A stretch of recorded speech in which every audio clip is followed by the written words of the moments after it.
I got the TikTok. Oh.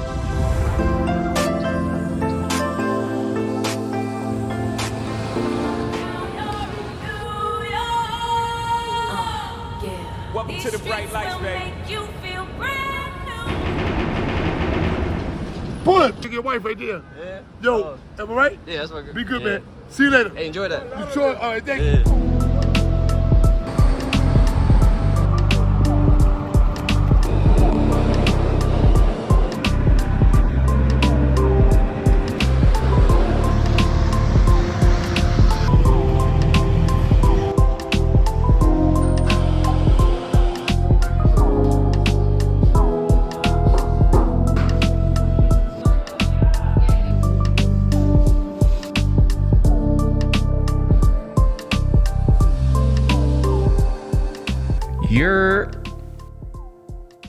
Yo, what's good, y'all? Welcome back to Le Labo. I'm in that mood. The creative juices have been flowing. I can't take all the credit for it. I've been reading this book called The Artist Way. It's a 12-week course that's supposed to just like get you through creative blocks. And I read the intro and my block is gone. It's gone. What can I say? I'm excited to be here. I'm excited to create again. I ain't gonna hold you. Like, I was in one of them modes where I was just on a spiritual journey, I guess you could say. But I'm back. I don't know. Someone left a comment on one of my recent videos. Cozy Living Machine said, you could tell this genuinely took a lot of time and care to shoot this. It wasn't a quick project. I get so in my head about the content that I produce, overdoing it, overproducing it, and just like doing too much all the time. That's just the way I am. He said, you don't have as many videos out as other channels, which is true. I was looking through the videos that I put out and I literally haven't put out much. Let's be honest. Today's video is about a phone and we're gonna be talking about the iPhone 13 mini. I've been using this for the past month and a half, almost 2 months now since it released. And I've been using it more so as a personal phone along with the 13 Pro Max. So on some days, like Jayla and I, we've been doing these morning walks and sometimes I just bring this camera only. So I'm going to show you guys some sample footage. I'm going to show you guys a quick editing workflow. I'm going to open up a couple of clips and I'm going to show you guys the cool new features where you could select the focus points, and there's a handful of new things that you could do in cinematic mode that I'm going to show in this video. So you probably clicked on this because you're probably interested in the 13 mini. The first thing we're going to do is we are going to import the clips that are shot on this phone onto my laptop, and then I'm going to share my screen so you guys could see the full workflow.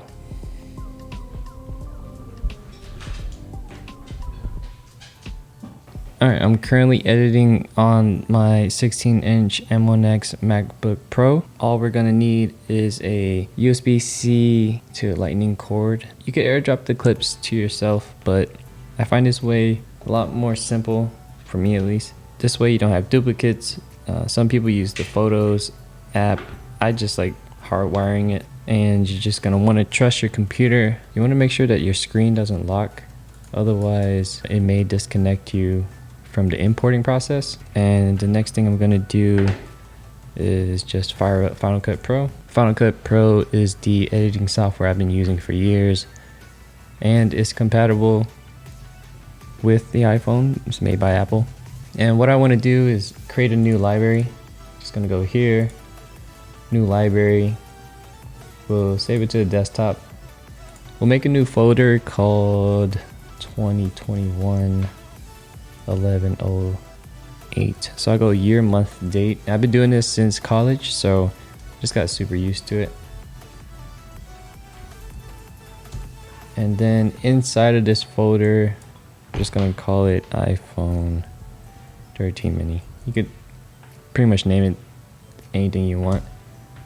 And then we're gonna import these clips. So if I was editing a HDR version of this video, I would change this to wide gamut HDR, but because it's more of like a tutorial type video. We're just gonna keep it SDR.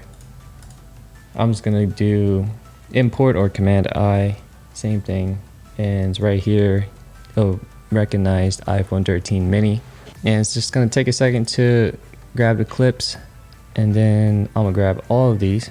It's not that much. It's probably like 50 some clips, 206 clips.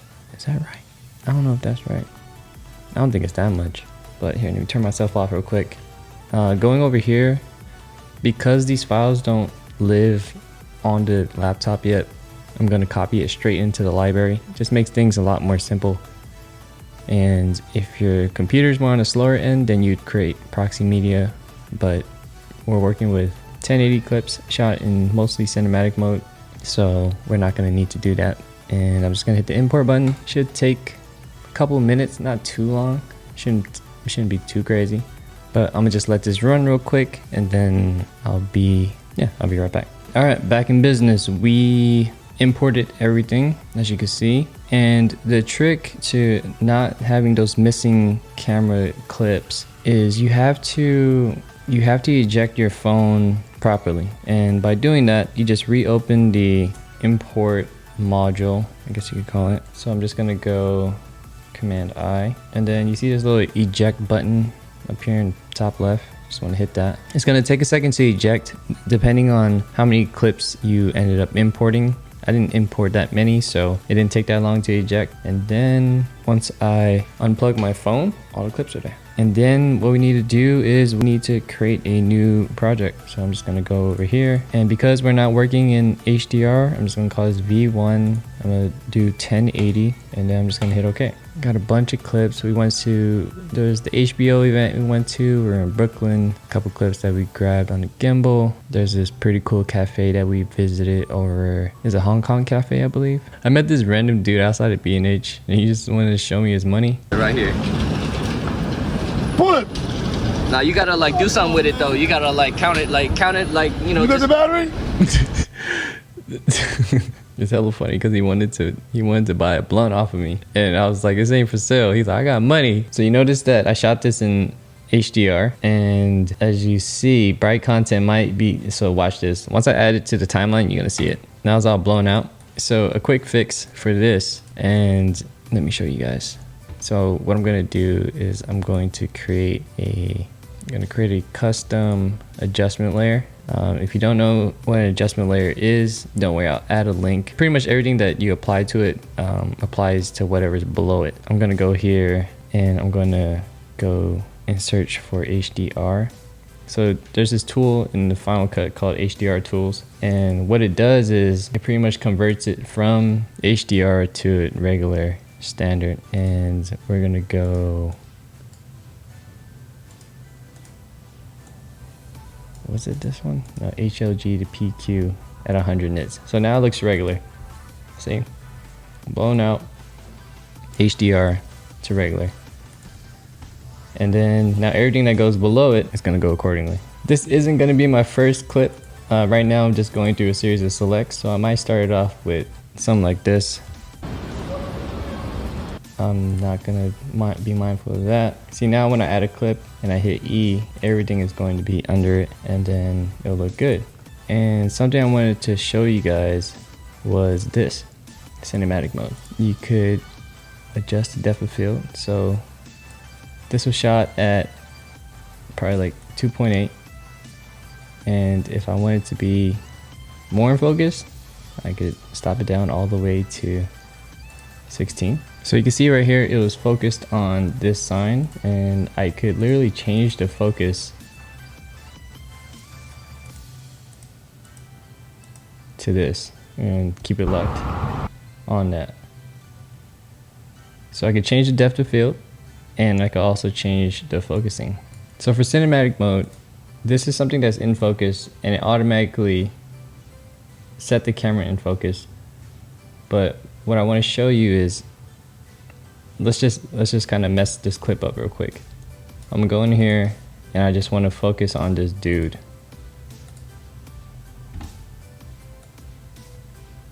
So once it gets to this point, it's gonna focus on him, and then it's gonna go to the next clip.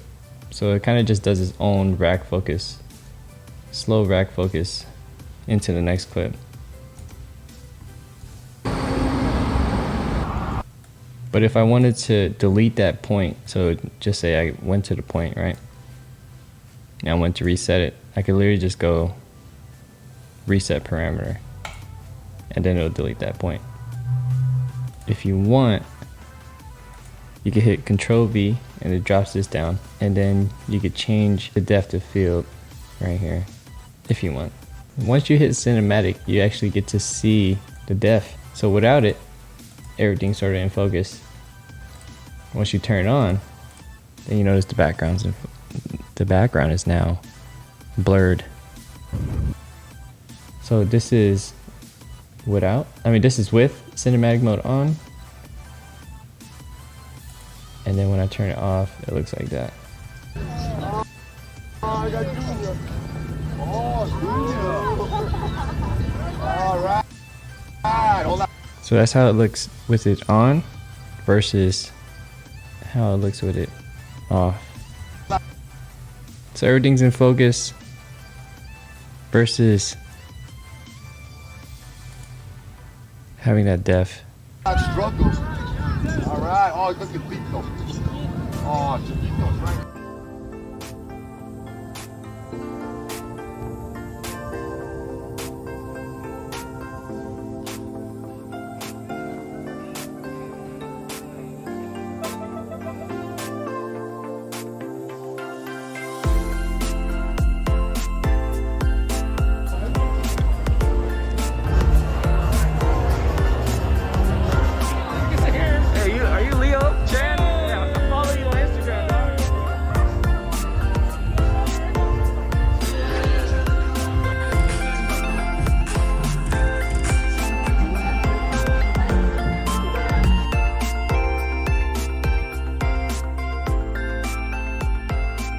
Well, that pretty much wraps up this video. I hope y'all enjoyed that. That was a lengthy one.